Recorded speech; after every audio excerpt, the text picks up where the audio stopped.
Hi, and welcome to episode 168 of the Heartland Knits podcast. My name is Vicki, but you can find me as Heartland Knits on Ravelry and Instagram, though Instagram is driving me crazy with those ads. It's really making me kind of not even want to go there. But anyway, today is Sunday, June 4th, 2017, and I haven't recorded in an entire month. Like nothing. So I have a lot to talk about.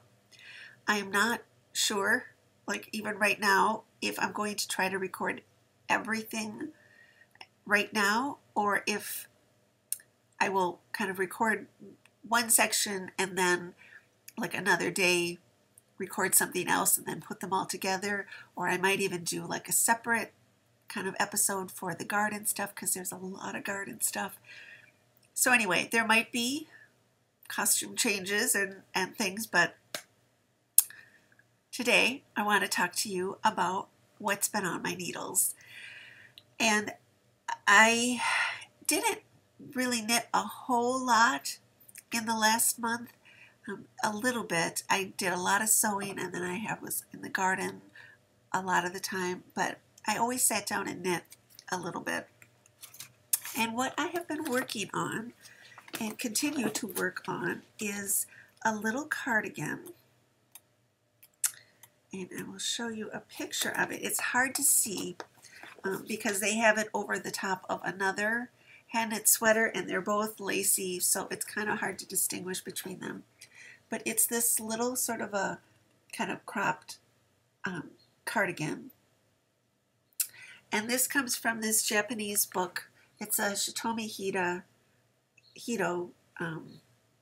is the designer, but I don't know if this is, I think it's Couture Knits 13.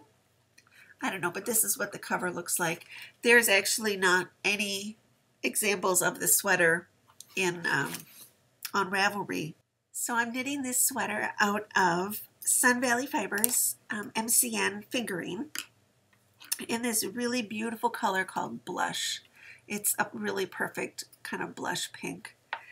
And this is the back of the sweater. It looks, small, but it's lace, so it hasn't been blocked out yet. And it is going to be just a little, cropped sweater to kind of wear with dresses and things. But this is the stitch pattern, and it's really a really pretty kind of lacy, and then it's got these twisted rib stitches. And on the bottom, you cast on with a provisional cast on, and then you pick up those stitches and knit down. So that's what this is. It's a little bit of a different kind of lace pattern that coordinates with it nicely. And that one, I haven't cast this off yet. This is still on the needles. I think I'm going to do, I was trying to decide kind of what cast off to use. And it does end up in a knit one, purl one rib. So I think I might do a tubular cast off, but I haven't. It's still on the needles. And I've got both of the fronts done. So I've got both of those done. It has, kind of a lower neck. And I should show you the button that I'm going to use, which it just has a one button closure, and I plan on using this beautiful Sheila Ernst glass flower button, which I think will look really pretty with this pink yarn. So I have both of the fronts done. So then I've just made a start on the first sleeve. Throughout all of the pieces, I've been alternating skeins, which kind of I always do with a hand-dyed yarn. This one it's still pretty solid though once you do that, and this kind of a very intricate stitch pattern just would not show up as effectively with something that looked kind of had more variegation and even more tonal qualities to it. So this is the first time I've ever kind of followed a pattern directly from one of these Japanese pattern books, and I'm quite enjoying it. It's it's the stitch pattern is all charted, and chart symbols are pretty universal. A twisted knit stitch from a regular knit stitch to a purl, and whatever your decreases are. And then when you're doing the shaping, it's all, I mean, even for if you spoke Japanese, it's not kind of written out in a way like English patterns out, kind of, now you shape for the armholes and telling you how to do it and everything. All of it is kind of included on the schematic. So it will show kind of on the schematic how it's shaped for the armholes or the neckline or whatever. And it just has kind of 3 like numbers. It has the number of stitches you're decreasing, how often you do that, and then how many times you do it. So it could say 4, 2, 1. So that would be decrease 4 stitches every 2 rows 1 time. And then, or it could say, do it 9 times or whatever. So that's just however many cast off stitches that you need to do, and then as you shape it, and that's the same way. So it's just kind of at a glance, you can see exactly, oh, okay, after I'm doing the sleeve increases, so, okay, I've done them every, 10 rows. Now, okay, oh, I do them every 8 rows 9 times, so it's, you don't kind of get caught up in having to like, where am I in the pattern? It's just right there laid out on the schematic.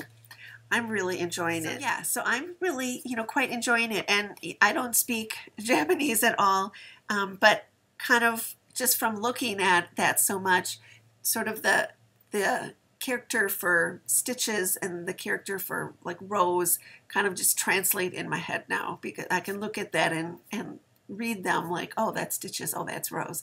So anyway, so I'm quite enjoying that project. It is, getting to be taking longer than I was kind of expecting, but part of that is because I finished a great big project. So that I do have a great big project off the needles, but I cannot show it to you because it is my knitting camp contest entry for Meg Swanson's knitting camp next summer. I'm going to have a contest entry, which I haven't had in just years and years. I usually think of one that I want to do, and then I'm kind of working right down to the wire on a sweater or something. It's the last couple years, it's been a bohus, but I'm working right down to the wire, so I don't have time to actually knit the contest entry.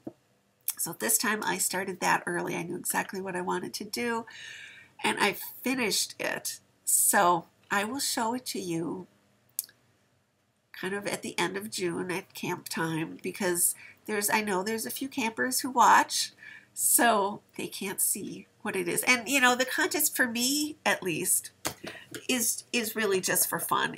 I really enjoy it. What we do is choose a theme, at the end of camp, and then that's the theme for next year. And I really enjoy seeing kind of how everybody interprets that theme and all the different ways and what they've thought of, and for me it's fun to see. And so because I enjoy it, I kind of want to contribute to that, to show off our contest entries. We stand up and describe them and tell why why we made them or whatever, and then kind of put them in the middle of the room on chairs, and people get a little ballot, and you put down your top 2 favorite, and then that's all.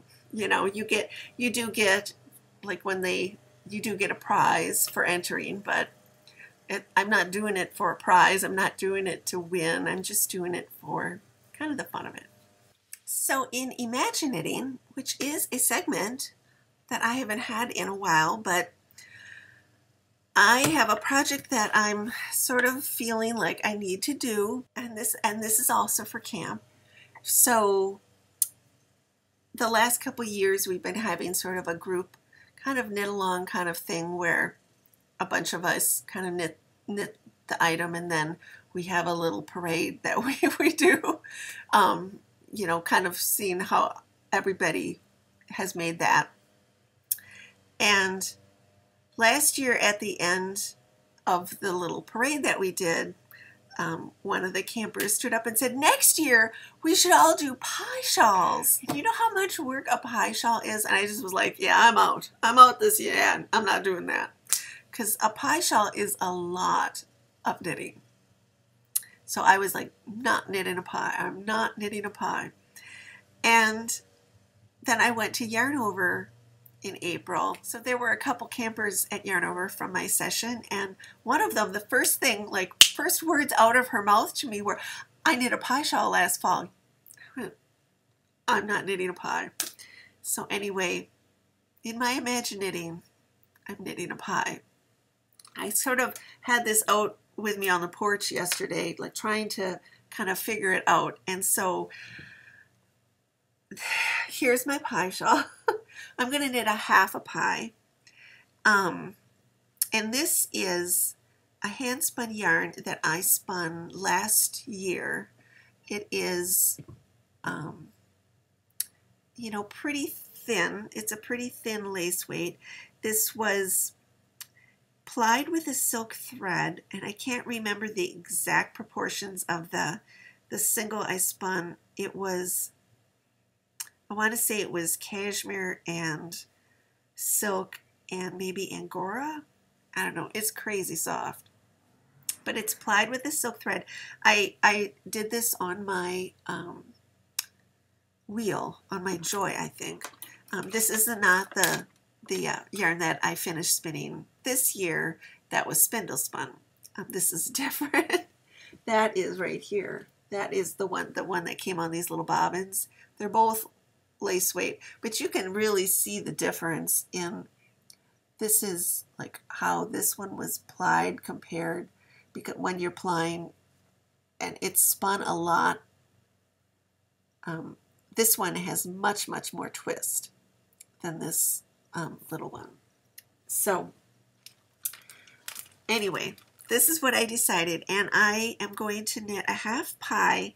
And for those of you who don't, you all know what a pie shawl is, right?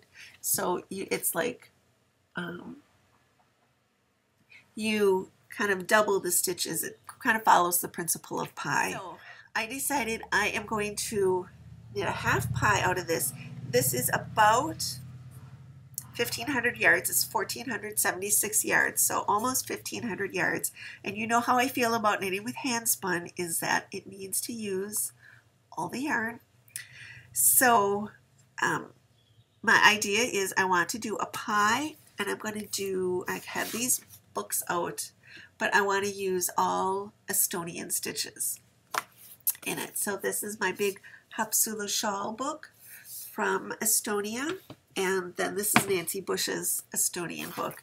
They have, some of the edgings were a little bit different in here, so I was, you know, I have kind of my patterns that I'm like thinking that I want to use, and I was like trying to decide about how I wanted to do edgings. These are the needles that I'm using. These are my favorite lace needles, these ebony size 3mm, which I think will be perfect with this yarn. And yeah, so this is, it's still imaginating. I want to finish that pink sweater, and I want to finish that gold shawl. If you've not seen the episodes from April that have not actually been published yet, but I will, when I publish this one, I'll be publishing those too. But I was knitting with that gold silk yarn, which I love it, and I love working with it. When I started working in the garden a lot, my fingers kind of got really roughed up and stuff, so I put that away. And I also got to a point where I'm I'm trying to decide if that needs to be on a different, a different size needle, or because I'm ending up with a lot left over, and that is precious to me. Like hand spun, I need to use it all. So I'm thinking about, I'm either going to change the needle size, rip it out and change the needle size and use that design, or I might use a different design that would take up more. I don't know. So that's kind of on hold, but I want to get kind of both of those things done, and then this pie shawl, which does not sound like a whole lot, but that gold yarn is 1,000 yards, and this is 1,500. I still have both those sleeves, so it's still a lot of knitting to do. The other Imagine Knitting I have is something that I talked about wanting to do at the beginning of the year, and that is I had this book for Christmas, The Joy of Color by Janine Bages, and she talks in there kind of how to put colors together to design a Fair Isle sweater. And I had collected all these colors a couple years ago. So what I want to do is kind of play and swatch with these, figured out how I want to use these, and so it'll take a lot of swatching, but I kind of enjoy doing that as long as I'm not kind of on a deadline. So this is all that other knitting, I need to get it done, but once I get that pie shawl started, I think it will go kind of smoothly. And the needling is just kind of following a chart, so then it gives me time to like think about like what I want to do with this. So this is a big Imagine Knitting project, but I want to get going on that.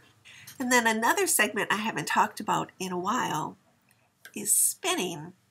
And so I do like to usually have kind of a summer spindle project, something that I can take out on the porch and just work on a little bit every night, and it's really relaxing. And so I had started kind of in February, I think, working on a spinning project on my wheel, and instead of starting a different project to spindle, I thought, why don't I just use the same fiber and spindle part of it, and I have what I've spun on the wheel, and then put them together. And so this is my the fiber I'm using. This is from Heidi at the Artful You.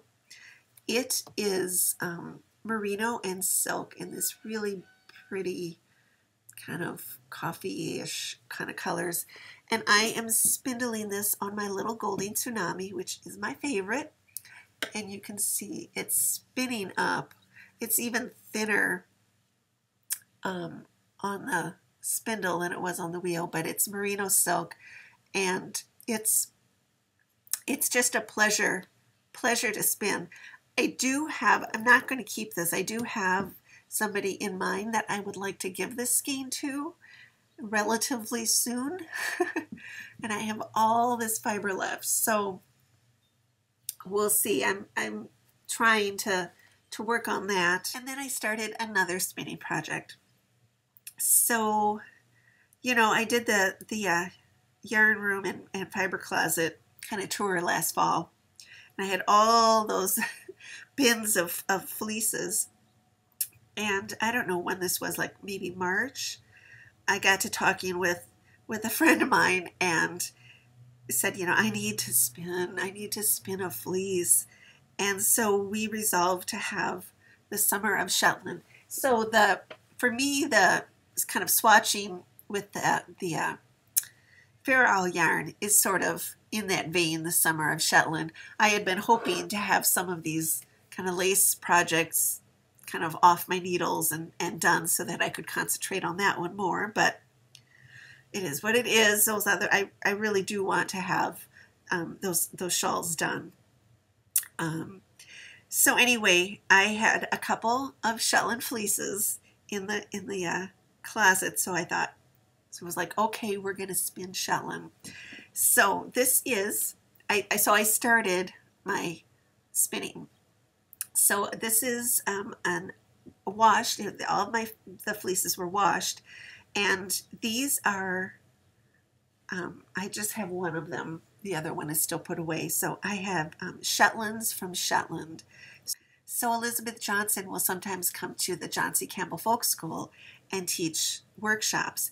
Now, I didn't take one of hers, but I was there kind of shortly after she was, or I guess she must have had a spinning workshop about spinning Shetland. And there was a woman who I think also taught at the folk school, but she also had a kind of little yarn fiber shop in the area. And so when I was there, we went to her shop, and she had kind of bought the rest of the fleeces, whatever the fleeces that they didn't use in the class or whatever. Anyway, she had these Shetland fleeces from Shetland. I think it was 2006 that I collected the majority of my fleeces. It was my year of the fleece. And I was down there. I had to fly home and everything, but I managed to get 2 fleeces in my suitcase. And they're Shetlands, so they're quite small. One of them was spotted, and so I washed it. I washed them, all my fleeces. I have done this, but washed them by the lock, so it kind of preserves the lock structure. There's like a big, like this is just kind of tulle, like netting. And I would, have a great big square and lay out the locks and then roll it up and just kind of very, very like baste it shut. And then the locks kind of would be rolled up in here so that when I washed them and spun them and things, they didn't get all felty.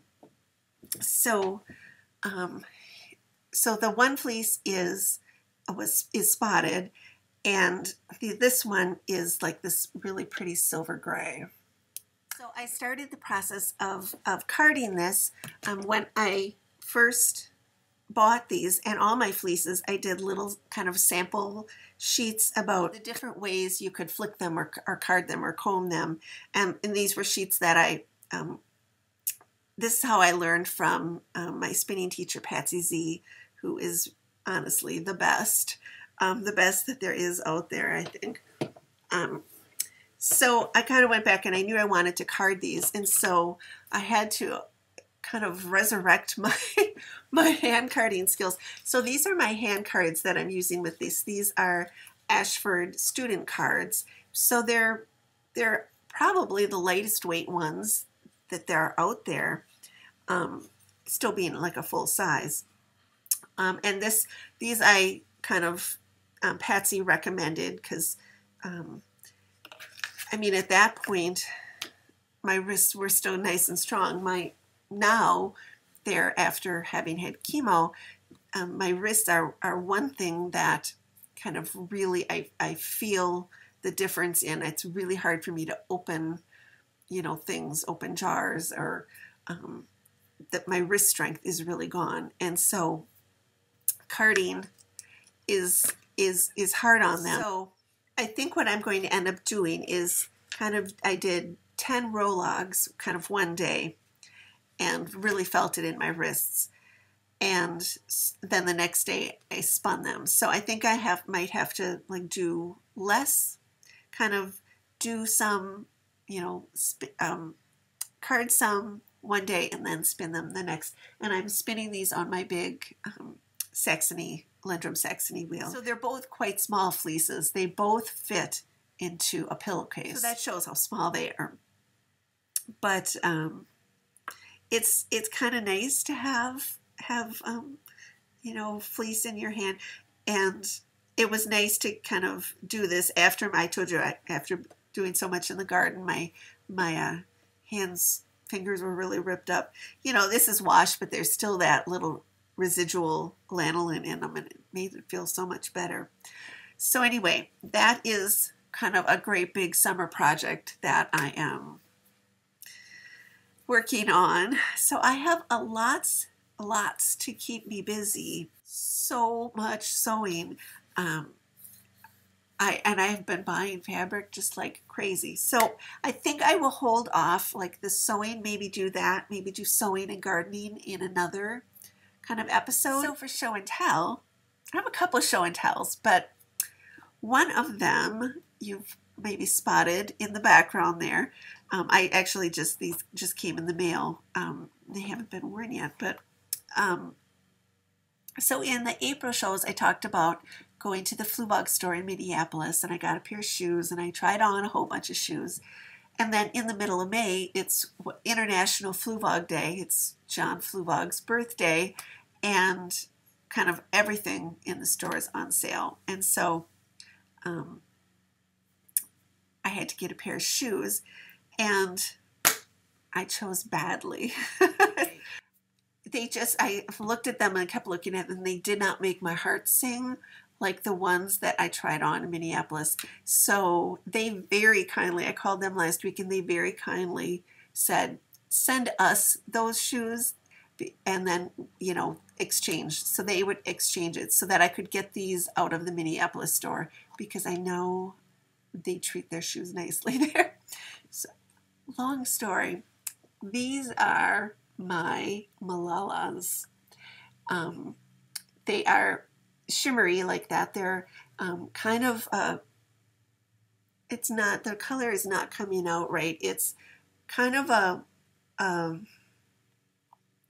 orangey yellow, yellowy orange color, and it's overlaid with this. It's like embossed, and it's got this silver, and then they've got a silver and silver heel and silver strap. And so these are called the Malala. And this is where, like, it had a lavender strap on the other shoes that just looked horrible. It made purples and lavenders kind of make me look bruised. So anyway, these just came on Friday, so I've not worn them yet. But I love them. The thing for show and tell is I was adopted by robins. We're kind of right outside the kitchen window, on the windowsill outside. They built a little nest right in the corner, and it's also kind of right out these doors is the screen porch, and that's where I sit and knit all the time. And so it's kind of right out in the open, so I can watch them kind of as she was sitting on the nest. At first, she did not like me at all. We have sort of tamed each other. Now she'll let me walk on, in and out, and she just kind of sits there and looks at me. She had 3 eggs, 2 of them hatched, and I can also look kind of straight down into the nest from the kitchen window, so I can see what's going on in there when she's not on there. Watching them go back and forth, feeding them, and you can see their little heads, So anyway, I was adopted by robins. It kind of goes with the whole bird theme of my life, I guess. So I want to thank everybody for joining me. And if you watch on YouTube or you watch on iTunes, be sure to subscribe, because I'm going to try to be a little more regular this summer and maybe kind of doing short episodes. But if you're subscribed, you can actually get notified if you want to. But at least it will pop up that there's a new episode. So anyway, thank you all for watching, and until I see you next time, probably from the garden, from my heart to yours, happy knitting.